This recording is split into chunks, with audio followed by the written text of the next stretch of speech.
Paramashivoham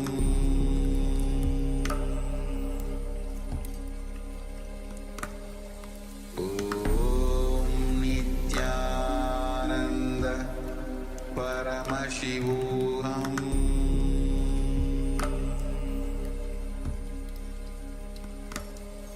Om Nithyananda Paramashivoham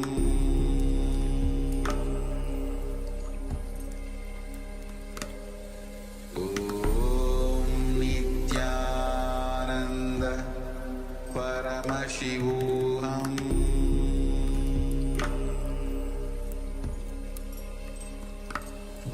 Om Nithyananda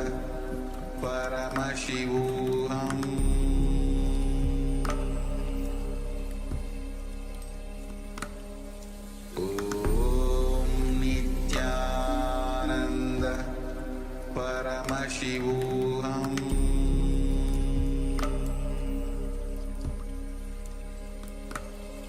Om Nithyananda Paramashivoham Om Nithyananda Paramashivoham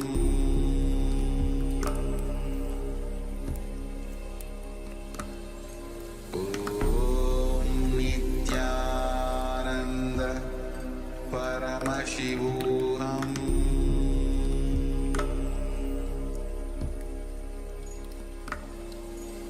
Om Nithyananda Paramashivoham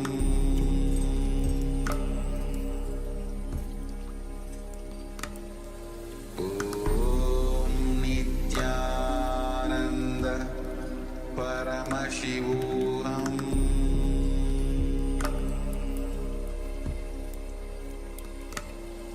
Om Nithyananda Paramashivoham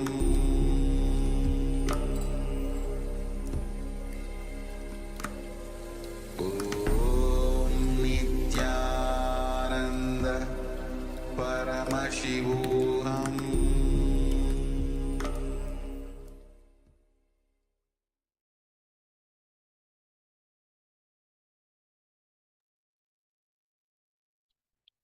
Yes.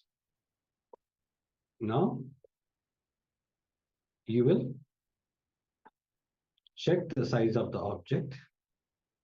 What was the size before and how much it has increased. So Ma Lisa Wang, Ma Fixing Wang, John Han, please put your all the power manifestation in the chat, how much it increased.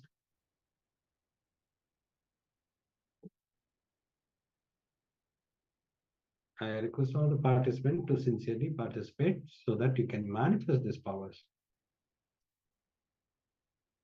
If somebody is swimming, if you see them, you'll be able to swim. The mirror neurons happen. Same way, if some of the participant is manifesting a power, same thing, the mirror neuron will happen to you. That is why we suggest all the participants to participate sincerely in the power manifestation so that you will mirroring the neuron.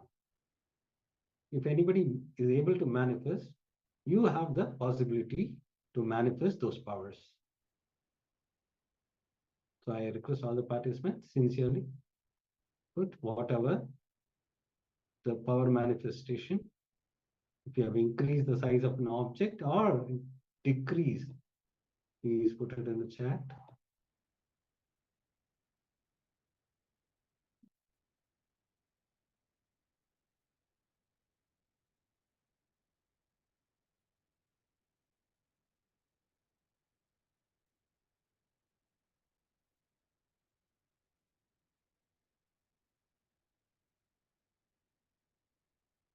We will give you a few minutes so that you can put it in the chat.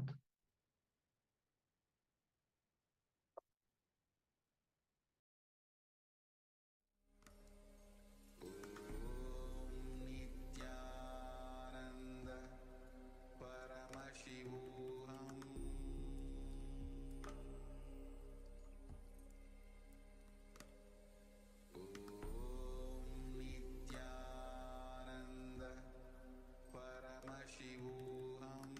Yes, whenever you are sharing your power manifestation results, you will build that confidence. See, even if you say it doesn't look like the object has changed, even sharing that is just acknowledging that you are participating, that you are manifesting, acknowledging that you are making yourself available for Paramashiva to manifest.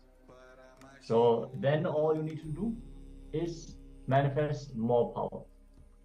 So you should want to express yourself. You should want to share.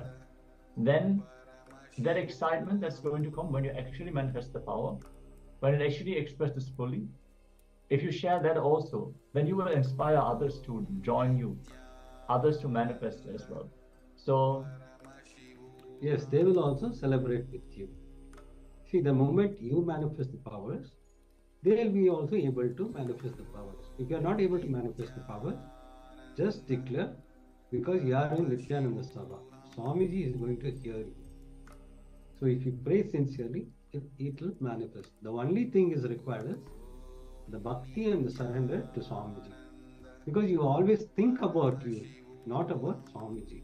That is the reason we insist to visualize Swamiji on your third eye. The moment you visualize Swamiji, you are inheriting his qualities. You will be able to manifest the powers.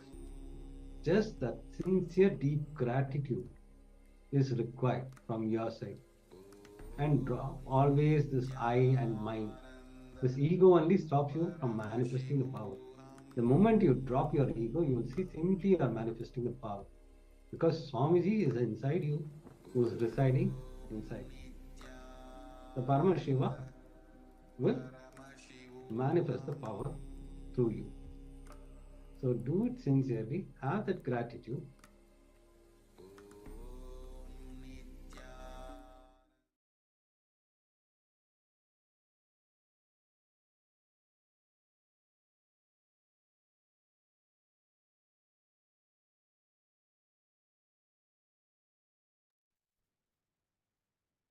Let's enter into the next powerful session.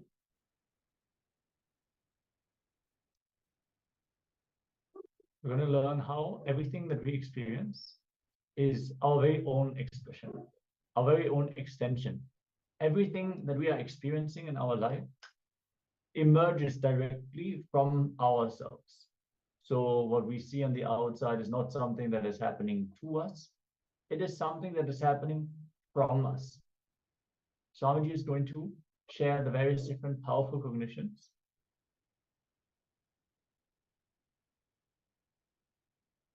So let us learn how to play with all this, all the expressions, all the experiences we have. Let us learn how to alter, manipulate, play with them from Swamiji directly. So be in a space of listening and restful of all as we enter. Yes, have your book and pen along with you. So whatever powerful cognition you receive from this powerful session will always help you to manifest the powers. This is a very beautiful subject. The ultimate truths are revealed in the session. Please imbibe it. You will see that you will be literally expressing those powers. You need to imbibe this powerful cognition. So I request all the participants to sit straight with complete awareness and with complete listening. Not just hearing, it should be complete listening. Now let's enter into this powerful session from Swami.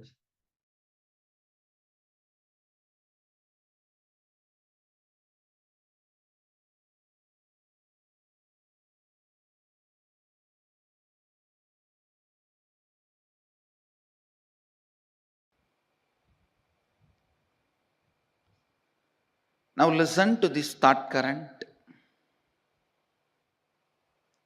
Everything your life is made of is your very expression.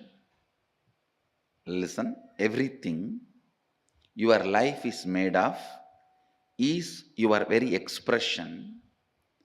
Experientially, playing with them, changing them, altering them, manipulating them is powers, siddhis. Understanding, no need to play with any of this, you are beyond, and going beyond is enlightenment. Listen now. Listen now. Now what I said is pure science. Mahadeva gives a very powerful practical methodology to experientially realize this statement. The statement which I uttered now is a sutra, pure science. Whatever you see in your life, including the walls of this hall and me sitting in front of you, this throne, your chair, the people sitting around you, everything is made of a material which is from inside you. You can alter, manipulate,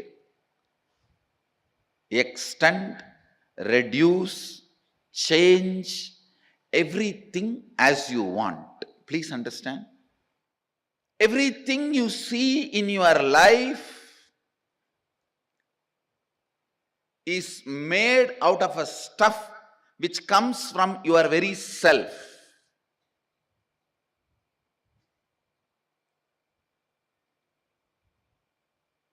The wax, the material in which your waking state is made and your dream state is made, that material is from you, inside you, just like cobweb. It's from you, the material is manifested. Listen. Listen. How this can become our realization? How this can become our realization? This thought current now which I said is a pure science. Now Mahadeva comes next to applied science. How to make that into reality for you and how to use that in your day-to-day life. It's a very beautiful revelation. Listen. Mahadeva says,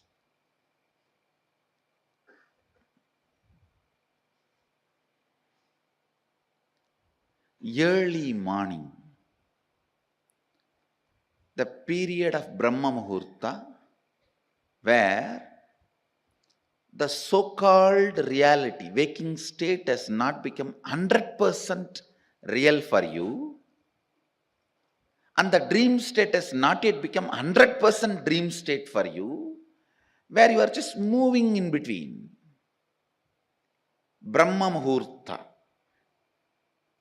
morning 4:30 to 6, where your inner space, some moments is in waking state, some moments in the dream state. Make use of that time to infuse some ideas into your system. Listen. For example, you are feeling life around you and inside you is very poor. You are not having enough resources. You want wealth. Try to play early morning, that 4:30 to 6, infusing yourself with the idea,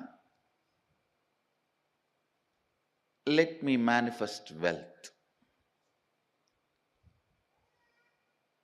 Your visualization should be more towards wealth, not towards moving away from poverty. Please understand. If you say, let me move out of poverty, you will be all the time visualizing poverty. No. Move towards wealth. Visualizing wealth. The first thing will happen when you consciously play with your Brahma Muhurta consciousness. That is a unique consciousness. That's a unique time and space where you are neither fully awake, nor fully sleeping, nor fully dreaming. You are like a original material out of which you are made is available for alteration, transformation, manipulation. The material out of which you are made is available to yourself at that moment. Just few days from today to next Sunday, this 1 week, every morning, this Brahma Muhurta time, try to play with your consciousness. I gave you the example of money because that is the biggest problem everyone has. Whether you have or don't have, you have a problem. If you don't have some type of problem, if you have some type of problem,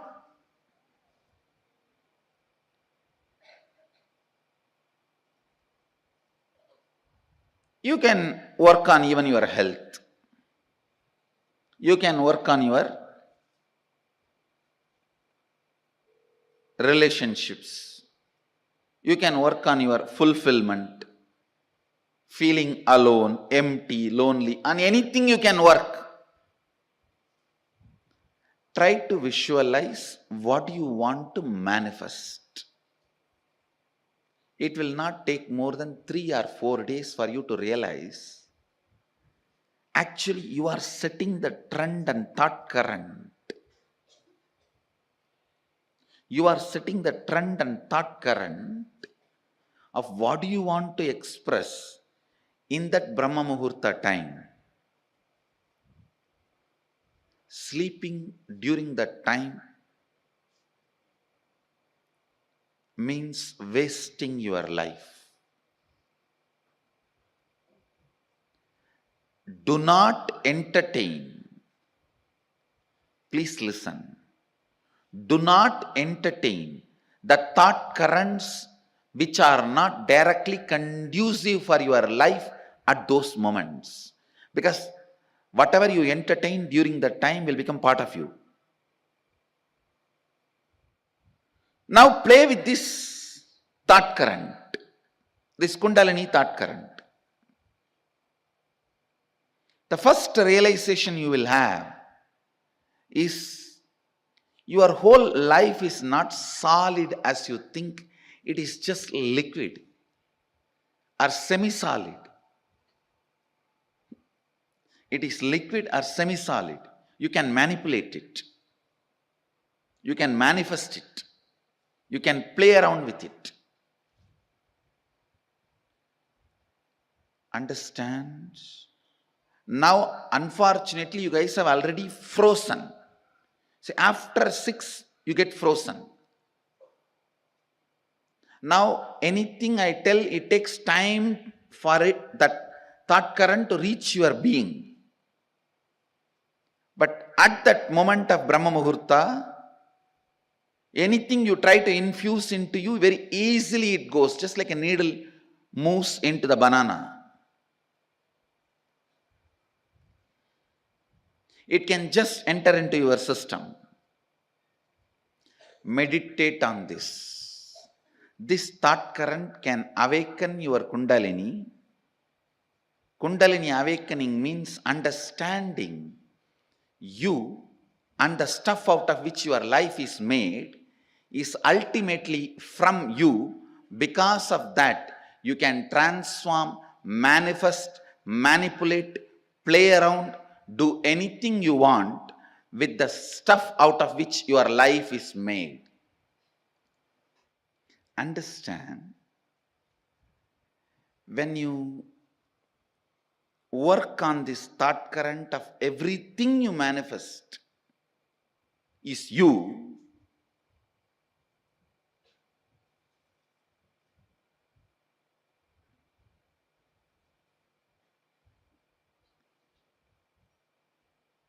just work on it this week.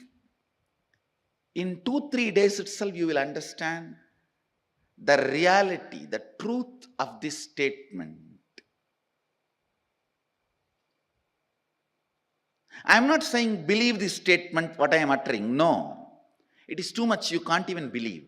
You need to work with it. You need to work with this thought current. Next 1 week, every morning, 4:30, you have to get up in that boring, frustrated mood where you curse everyone around you and inside you for waking you up at 4:30. You curse the alarm, you curse the bed, you curse the pillow, you curse the fan, you curse the AC. You curse everyone around you, outside you, inside you. You curse your bathroom, you curse the bucket, you curse the wash basin, you curse the broomstick. So in that mood, stop cursing and put this idea, sit and think, contemplate. Swamiji said, me and my life, everything around me, inside me, I am manifesting that material, that stuff. If I see love, if I see anger, if I see frustration, if I see enmity, if I see friendliness, everything I see in my life, I perceive in my life, I experience in my life, all that is manifested from me.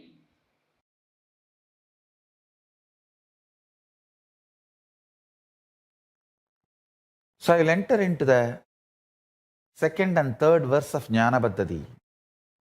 Tatsarvam gatayishyami yoga yuktya shrunupriye yatsvarupam nijam suddham vyapakam sarvatomukam sarvabhudantaravastam sarvapranishu jivanam yogagamyam durasadam dushprabam hridadambihi. Mahadeva Paramashiva is saying in the second verse, Yat Swarupam Nijam Suddham. My state is real and pure. Listen.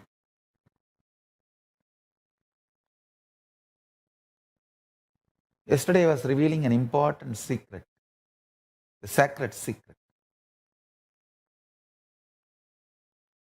You need to decide to behave with yourself as Paramashiva. You need to be convinced. Blessed are those who are able to convince themselves that they are ultimate. Means they are able to cross the last delusion of self-doubt, self-denial, self-hatred. I tell you, bhakti should be the expression of the gratitude and powerfulness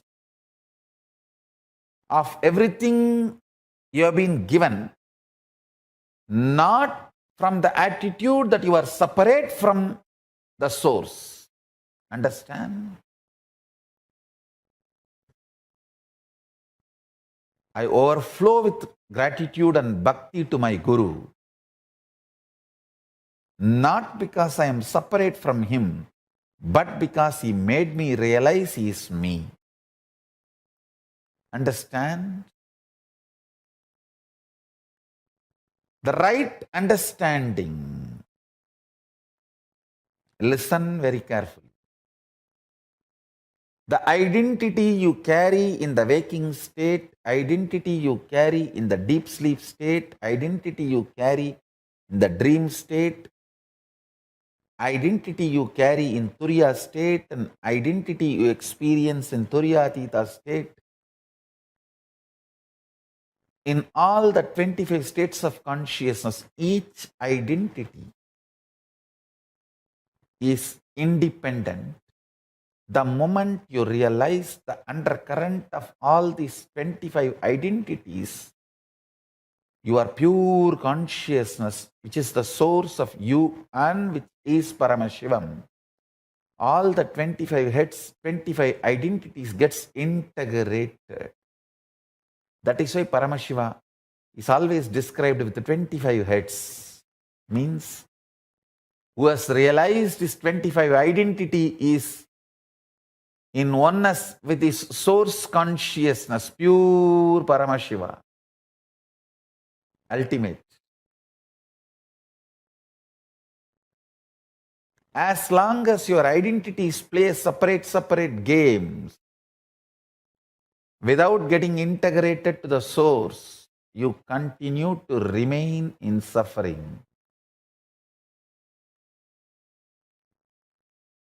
When you are ready to cross your self-doubt, understand, courage to cross the self-doubt, self-denial, self-hatred is tapas, vairagya.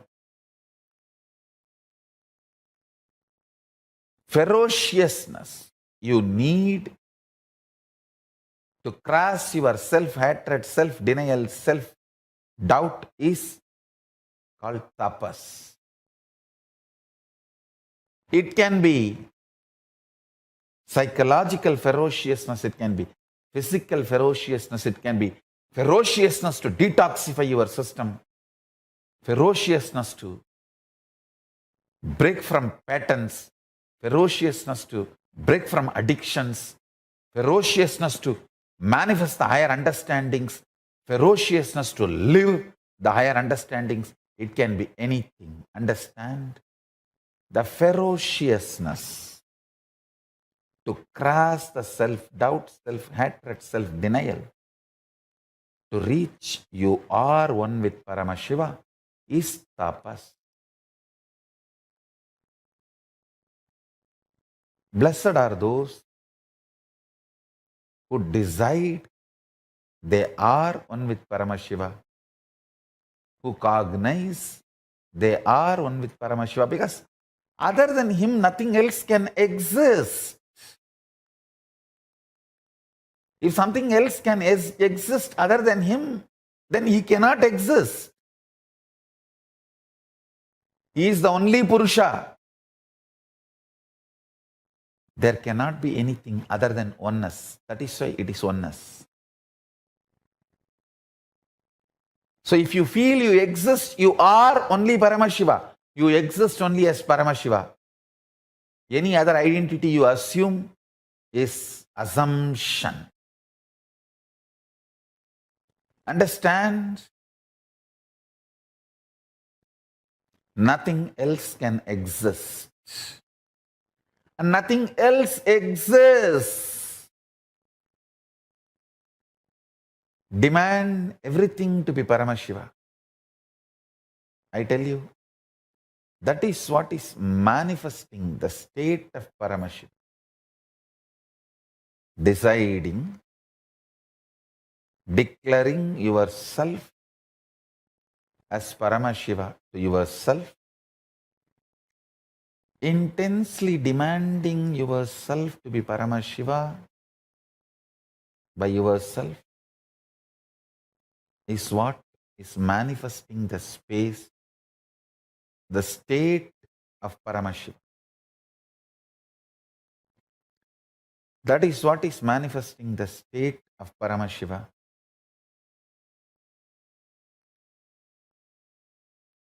I really want all the Paramashivoham participants to start practicing.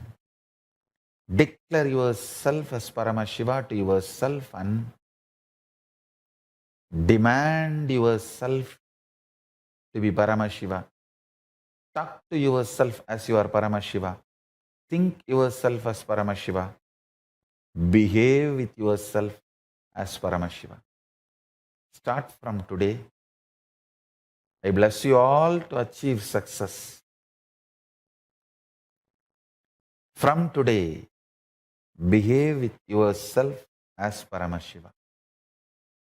Start manifesting the state of Paramashiva.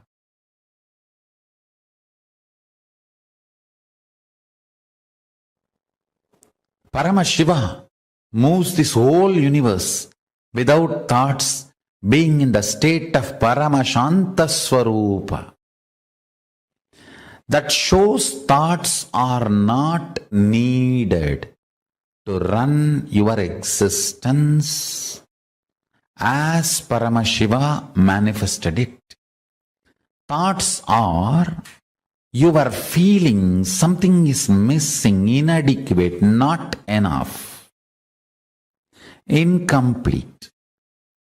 That insecurity, suffocation, incompletion, that generates something cranky, worms going in your brain.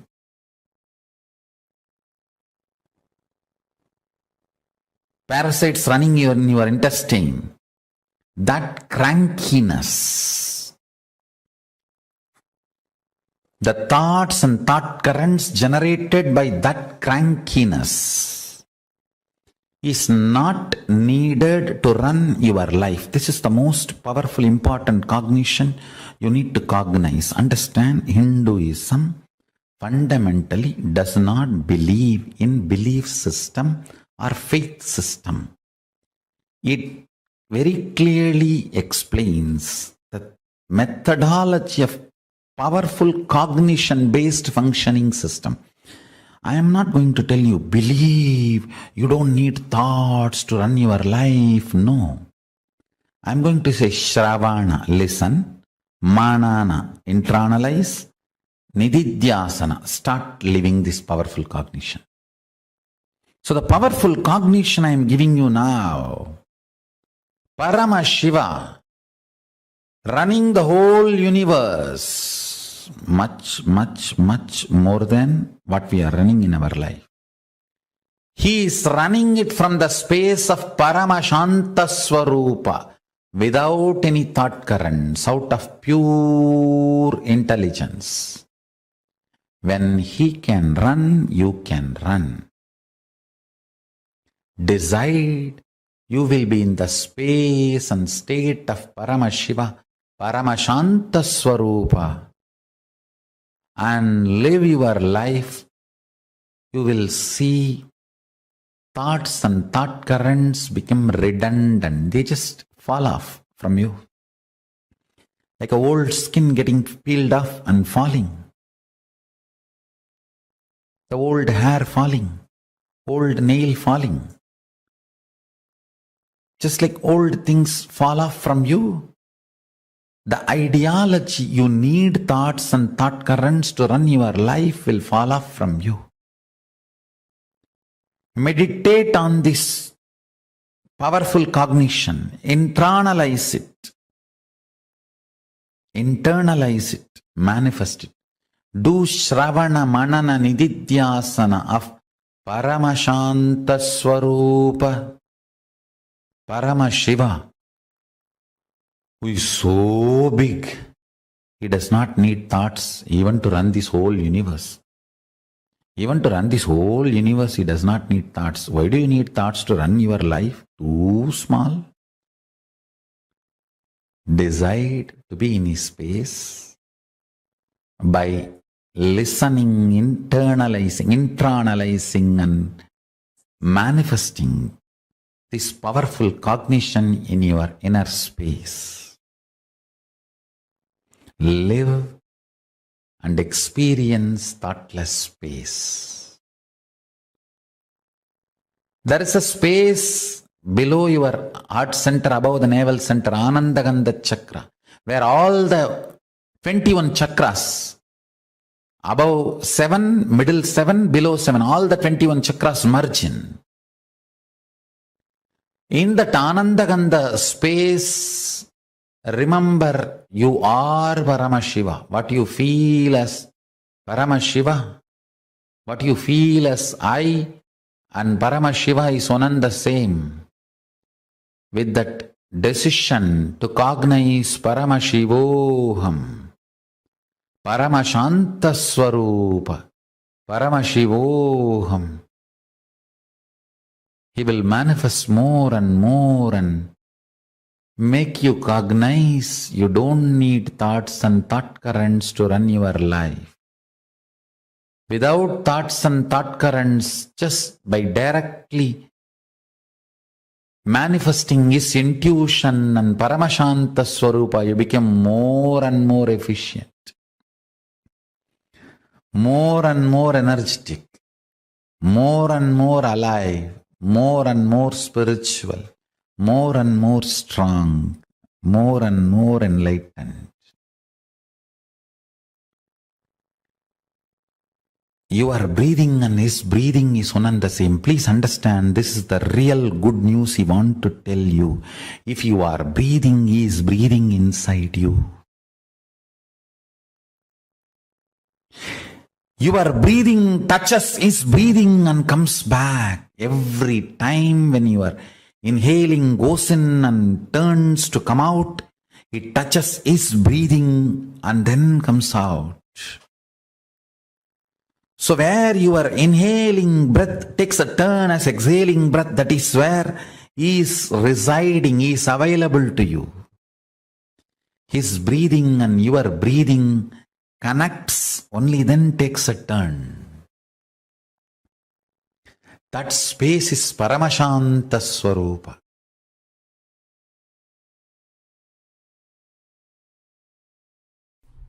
Because of that unfortunate thought current of irresponsibility becomes spirituality. We lost some of the most beautiful, most important contributions we have done to planet Earth. The origin and ultimate. Listen carefully. The origin and ultimate are one and the same in Vedagamic traditions. That is why the vision document is complete.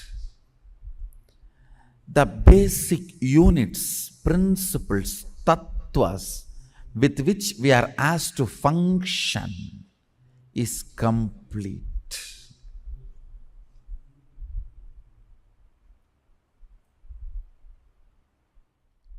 Integrity is a tattva to measure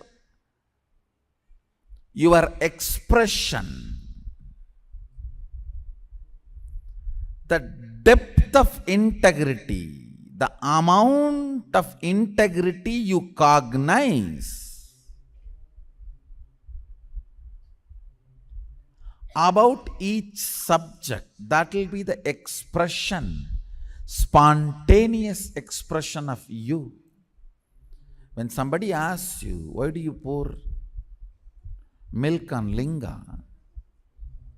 The first response I gave is, hey, we pour on Sadashiva, not on linga.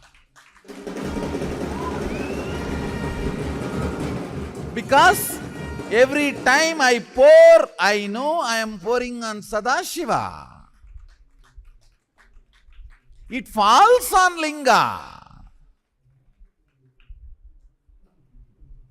In Hindu tradition, if you don't find any linga, you can just keep a heap of sand on the floor. Just sit, try to get any stone. If you don't get any stone, just get heap of sand and start worshipping that as a linga. That's the way Sita did in Rameshwaram. One of the most important Jyotirlinga, Ramanatha Swami, is just heap of sand touched by Sita with the great sacred sentiment, the bhava. O Mahadeva, Sadashiva, iha agaccha, igatishta. The power of bhava of Sita, the beach sand becomes Ramanatha. Understand?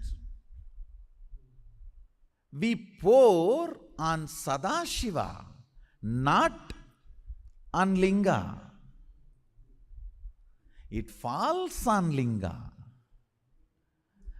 Because we are so engrossed to whom we are pouring, Sometimes we don't bother where it is falling.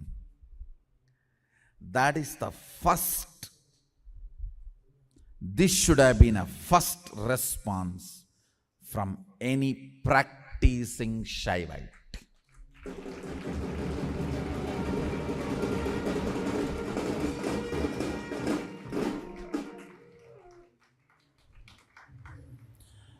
If you are integrated to your logic, naturally you will say, oh,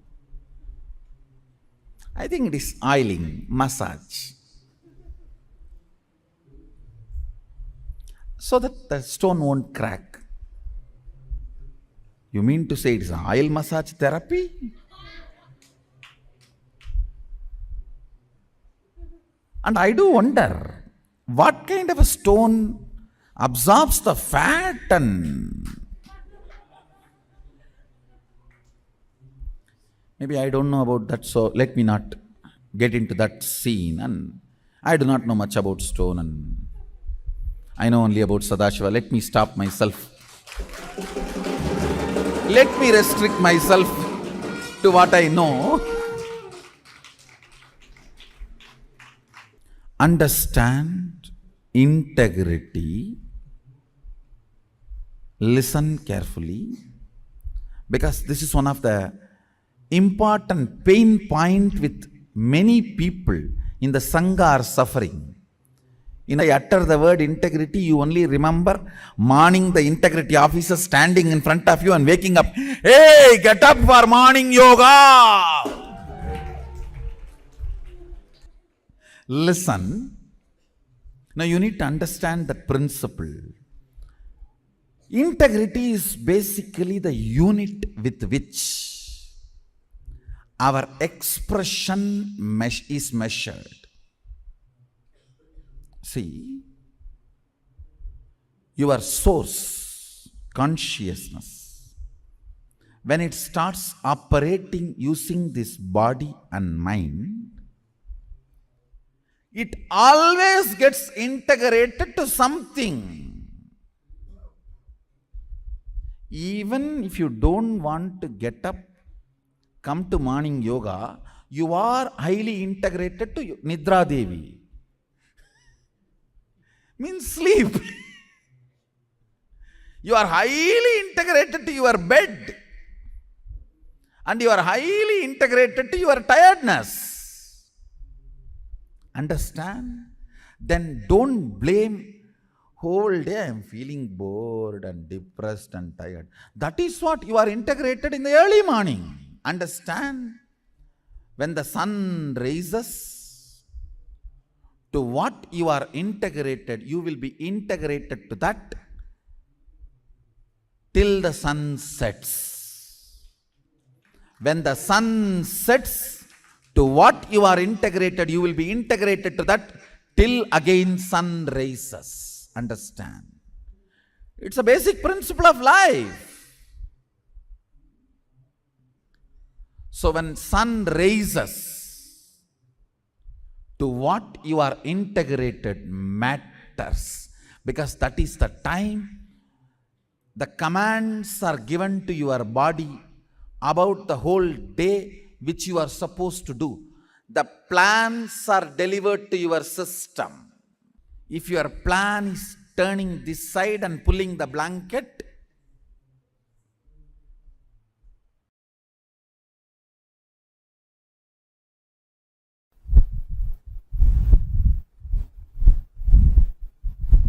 functioning with these powerful cognitions will make you experience your spiritual legitimacy. It will make you understand the best, most superconscious way to exist and relate. Understand? The most superconscious way to exist and relate. The fundamental principles fundamental superconscious way to exist and to relate with other humans, relate with the society, relate with the humanity, relate with money. See, from the superconscious existence, with the most powerful cognition, you are Paramashiva. If you relate with money, you will bring economical legitimacy to your identity. Poverty is nothing but economical illegitimacy to your identity. If you build the spiritual identity, right identity, you will manifest economical legitimacy, means wealth. You having wealth just because of your right identity is economical legitimacy for you. You having social success because of your powerful cognitions is social legitimacy for you. Because of your powerful cognitions,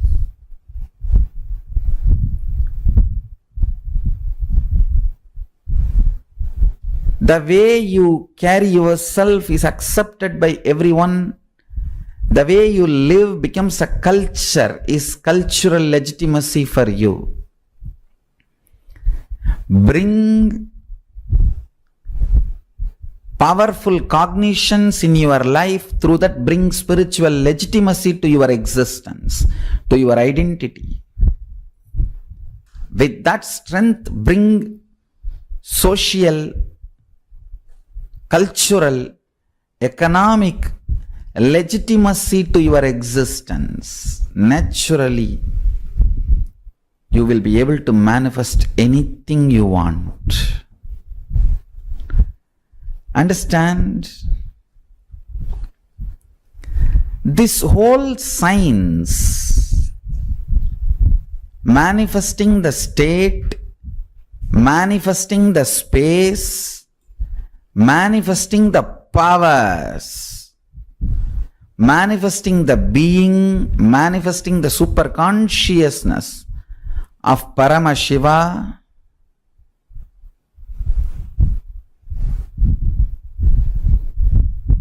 listen. If you bring spiritual, social, cultural legitimacy to you, you will understand this science of living enlightenment is the complete solution for all the problems individual or society or modern day humanity is facing. Then you will understand all the problems of the modern day humanity. Sanatana Hindu Dharma is solution. Whether the terrorism or climate change, natural calamities or man-made calamities, extreme chronic capitalism or exploiting pharmaceutical industries, enslaving psychiatry field and pseudo-psychiatrists, or cheating philosophies, brainwashing ideologies, for all the problems humanity is facing, the only solution is science of living enlightenment, revealed by Paramashiva from the Vedagamas in the modern day through this body.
best day. Sadashiva appears for Brahma and Vishnu early morning in the form of light shaft. Means the consciousness which is beyond time and space enters into time and space. Sadashiva declares, let me become many to celebrate myself. So morning we celebrate he becoming many. You can see every deity, every god, we go and light the lamp. So each, the Sadashiva himself becomes many. So whole campus we went round. It was such high energy. So again the many becomes one. Not only spiritually, even socially, this celebration forms a very important part of my life, because this is the only celebration I enjoyed from my birth, at least in this body.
Today is the best day. Sadashiva. Yes. After this powerful session, where Swamiji revealed most powerful cognition, we will enter into the next internalization exercise.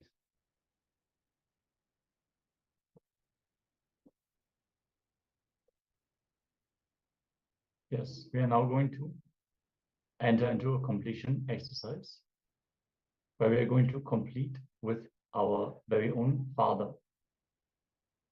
So this is one of the very powerful exercises, one of the very important exercises, because mother and father are the two first personification of the feminine and masculine energy in our life, the first role model that we build our identity on, and based on which we build our ideas about how a man should behave, how a woman should be behaving, and how they should be. So let us enter into this exercise very sincerely, requesting all participants here in the Zoom to come on camera. Chitsin Weng Aya Ma Li Si Wang Wa Ma Wei Wen Mei. If you could come on camera and join us for this exercise. This will be a very powerful exercise, and it will help you to complete with the masculine component within you. So let us take this sincerely and manifest all the benefits from this completion. Yes. This is a very powerful completion. If you understand this completion, you will have a breakthrough in all your relationship. All your relationship matters what you perceive in your world and what was actually in the world, the world. So now you are going to describe the relationship you have with your father. So this is all about relationship you have with your father. Go back in life and describe all the incident when you start judging him, having incompletion with him. So this is the pattern actually you are carrying. Many of the things is from your father and mother. Because from childhood, you are seeing your father and mother. That is how you imbibe these qualities and the problems and incompletion. All it starts from the closed one whom you are related. And mother and father is the closed one from the childhood. You started living with them. So you are going to describe this relationship you have with your father. Go back in life and describe all the incident when you started judging him, having incompletion with him. Describe detailing what actually happened, what he actually said or did, which is the word. Understand? What actually happened, what he actually said or did, which is the word, and how you experience it. See, the what your father said something, it would be different, but actually what you perceive is completely different. So with this mature understanding, you are going to describe what actually happened, because the understanding at that time was completely different. The way you cognize yourself and what actually the incident happened is two different components. So now you are going to pen down what actually happened in the world and how you experience it, which in my world. So please pen down so that we can enter into the session. I request all the participants do it sincerely, because this incompletion only you carry with many of your relationship. Either it might be a friend, it might be your boss.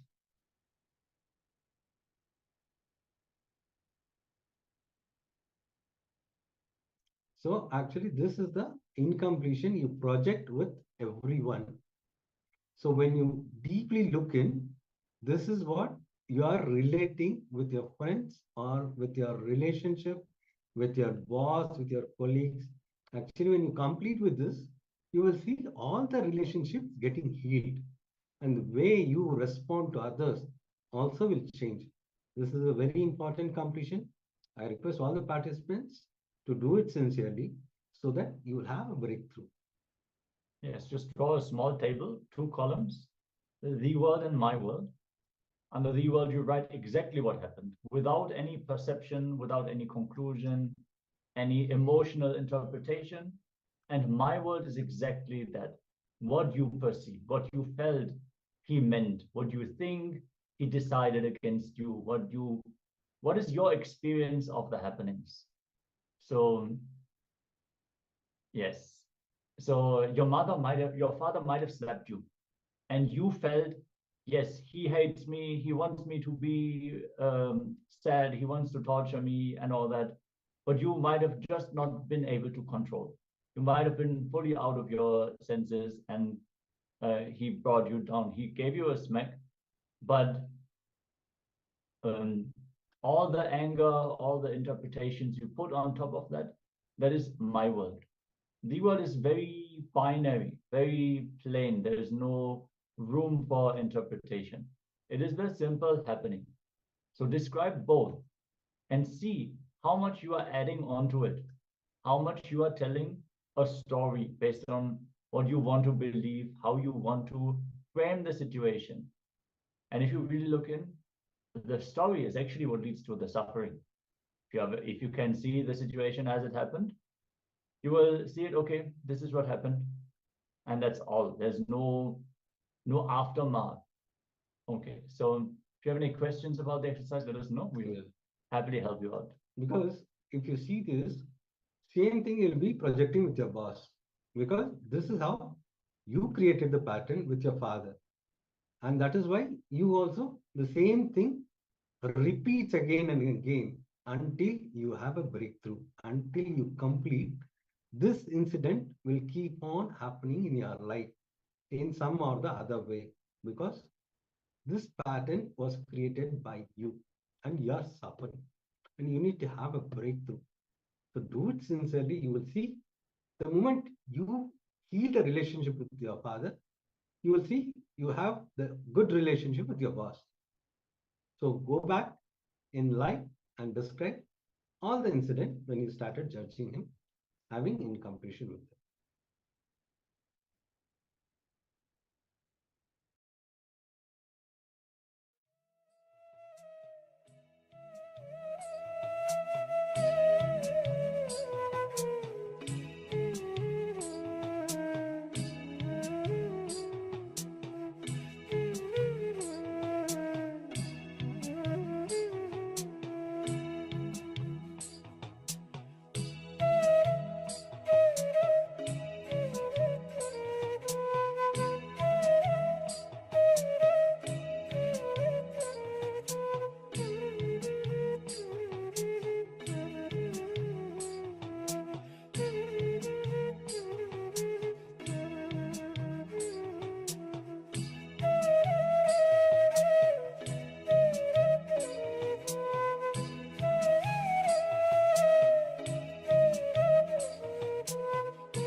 Yes. Now, the second step will be invoking your father in the mirror and complete at least twice by talking out loud, because you have to be loud and clear. Invoke your father in the mirror and complete at least twice by talking out loud. Invoke your father in Swamiji's Atmamurti and complete at least twice by talking out loud. If you want to have a private space, just come close the door. But you have to be loud, you have to be clear. That is how it is going to come out, because it has to come out. So please Invoke your Father in the mirror and complete at least 5 by talking out loud. Call your Father, complete with Him in the same manner. These 3 things you are going to do now. First thing, you are going to invoke your Father in the mirror and complete at least twice. The second step, invoke your Father in Swamiji's Atmamurti and complete at least twice by talking out loud. Finally, you'll be calling your Father and completing with Him in the same manner. Please do this exercise sincerely.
Yes. So once you finished your completion, in Vijnana Bhairava Tantra, Sutra 125, Dharana 100, it says, Samashatru cha mitre cha samamanavamano ya brahmana paripurnatvat iti jnanatva sukhi bhavet. The translation goes, when you reside in the consciousness of sameness, you will see the oneness in the enemy and friend, in honor and dishonor, because of the powerful cognition that everything is complete and fulfilled with Brahman, the pure consciousness that is present everywhere. You will always be full and filled with completion. Cognizing thus, you will become perpetually happy. You will reside in that space of oneness when you have that complete completion. Yes. Now, with this complete completion, we will enter into the power manifestation. Whenever you have this completion, you will see that you will have a breakthrough. That is the reason we have this power manifestation session.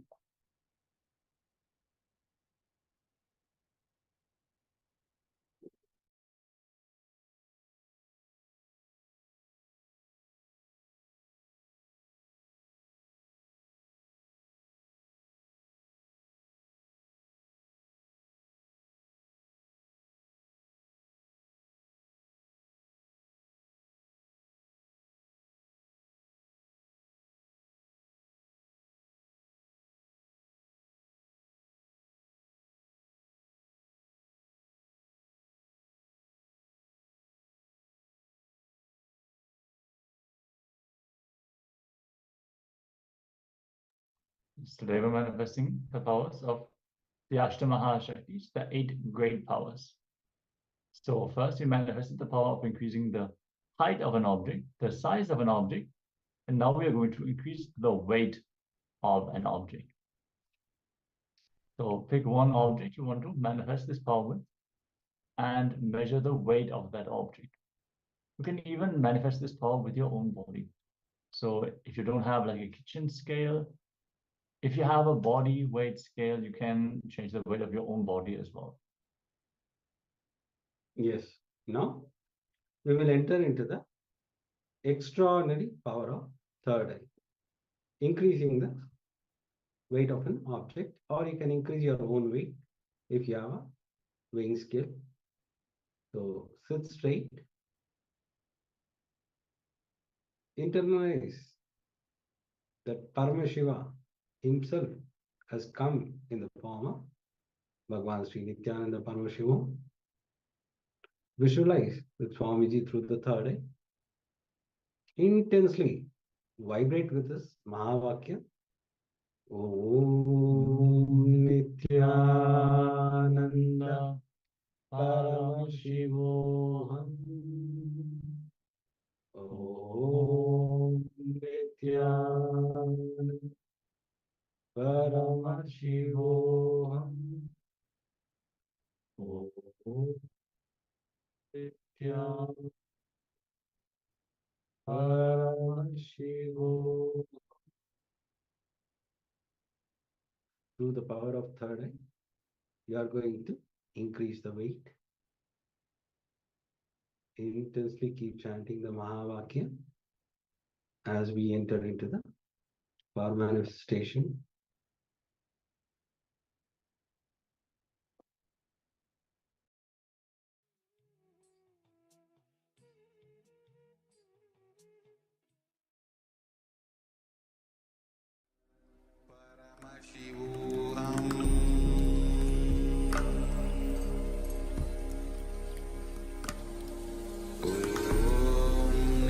Nithyananda Paramashivoham